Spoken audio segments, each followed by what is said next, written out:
दोस्तों नमस्कार, मैं हूं शीतला तिवारी। दोस्तों, क्या अब यह मान लिया जाए कि अनुराग यादव मामले में अब कोई न्याय नहीं मिलेगा? यानी अब यह तय कर लिया जाए कि अनुराग यादव के परिवार को अब कोई न्याय नहीं मिलेगा। धीरे धीरे करके जो है अब 1 साल से ज्यादा गुजर गए, यानी कुछ भी जो है अभी तक नहीं हुआ। आपने देखा था कि बुलडोजर की प्रक्रिया जो है जब अनुराग यादव की हत्या हुई थी उसी समय चल रहा था। नोटिस चस्पा हो गई थी, तमाम डीएम और एसडीएम जो है सब जिले के अधिकारी दौड़ दौड़ करके आ गए थे और यह लगा था कि कल बुलडोजर चलेगा।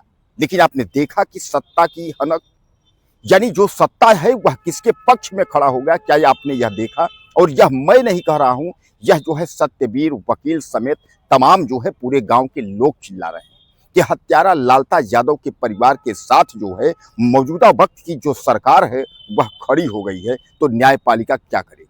आपने देखा कि इसमें जो है तमाम न्यायालय में, यानी तहसीलदार के यहाँ यह मुकदमा चल रहा था। 1 साल तक तहसीलदार के यहाँ मुकदमा चला और 1 साल मुकदमा चलने के बाद जो है उसमें निर्णय आया कि लालता यादव का घर गिरना चाहिए। हालांकि उसके बाद लालता यादव जो है वह भाग करके गया डीएम कोर्ट और डीएम के यहाँ उसने जो है याचिका दायर की, उसने आपत्ति दाखिल किया। उसने सोचा कि कम से कम कुछ मौका मिल जाएगा। डीएम ने जो है 4-6 तारीख में ही जो है उस मामले का निस्तारण कर दिया, लेकिन उसके बाद डीएम ने उस फाइल को अपने पास रख लिया और तब से उसके बाद ना कोई तारीख ना कोई कार्यवाही। डीएम से अनुराग यादव के परिवार वाले मिले भी, उन्होंने कहा कि सर इसमें कार्यवाही हो, इसमें इनका घर गिरना चाहिए। ऐसा कुछ भी नहीं हुआ। आज अनुराग यादव जो है इस दुनिया में नहीं है। बेकसूर जो है अनुराग यादव होनहार छात्र, 12वीं का छात्र था, ताइक्वांडो का खिलाड़ी था। होनहार छात्र का गला काट करके लालता यादव और लालता यादव के बेटे और भाई सब मिल करके उसकी हत्या कर दी। एक बाल हत्या करने के बाद दरिंदे जो है वह क्रमशः क्रमशः करके जेल के सलाखों में गए और धीरे धीरे करके जो है मौजूदा सत्ता की एक तरीके से समझिएगा कि कृपा से और धीरे धीरे करके जो है वह सब बाहर निकल आए। बाहर निकलने के बाद जो है अब अपना रौब जमा करके वह फिर इस दुनिया में अय्यासी कर रहे हैं। लेकिन अब एक अनुराग यादव मासूम लड़का वह इस दुनिया में नहीं है।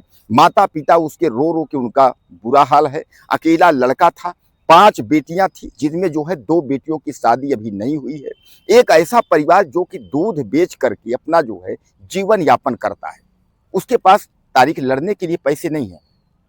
लेकिन अब आप समझ लीजिए कि इस वक्त जो ये मौजूदा वक्त में जो ये सरकार है, अब इसकी अगर हम बात कर ले इस सरकार की, तो सीधे सीधे आप समझिएगा कि यह सरकार क्या कुछ कर सकती है। अगर अनुराग यादव मामले में अगर अनुराग यादव परिवार को न्याय नहीं दे सकी, तो क्या आपको लगता है कि यह परिवार जो है कुछ कर सकता है? यानी यह परिवार क्या करेगा? मौजूदा वक्त की जो सरकार है, इस सरकार में अनुराग यादव की अगर हम बात करें तो अनुराग यादव जो है वह क्या करेगा, उसका परिवार क्या करेगा? क्योंकि जिसके पास जो है अपने घर का खर्च चलाने की व्यवस्था नहीं है, वह तारीख और सिस्टम से कहाँ लड़ पाएगा। लेकिन आप देखिए कि ये सिस्टम, यानी यह सिस्टम भी क्या सिस्टम है, मौजूदा वक्त की जो सरकार है उसका भी क्या तरीका है कि ठंडे बस्ते में डालने के लिए धीरे धीरे करके जो तारीख पर तारीख देती चली गई और अंततः जो है वही हुआ जो मैंने आपको शुरू में कहा था। मैंने आपको कहा था कि अनुराग यादव मामले को ठंडे बस्ते में डाल करके और इसको जो है खत्म कर देने की जो कृपा है यह चल रही है और इस कृपा को जो है मौजूदा वक्त की सरकार जो है हत्यारा परिवार के साथ खड़ी है।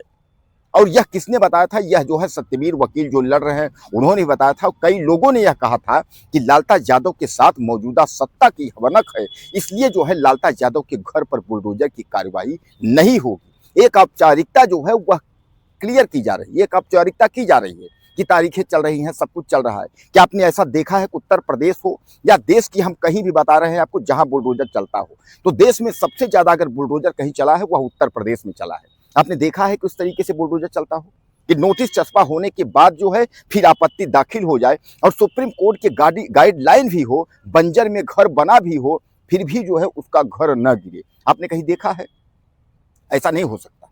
लेकिन यहाँ है जौनपुर अनुराग यादव मामले में आप समझ लीजिए कि इसमें जो है पहले तो अनुराग यादव की हत्या की गई, उसके बाद जो है उस दबंग हत्यारे का जो मकान था वह बंजर जमीन में, यानी ग्राम समाज की संपत्ति में जो है वह बना हुआ है।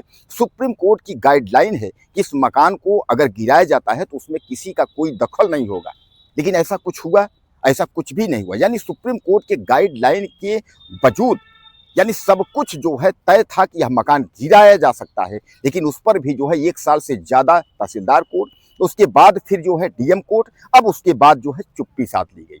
यानी सीधे-सीधे दोस्तों आप समझ लीजिए कि अब अगर आप यह सोचते होंगे कि मौजूदा वक्त में जो है किसी को निर्णय मिल जाएगा, किसी को न्याय मिल जाएगा, तो यह मुमकिन है।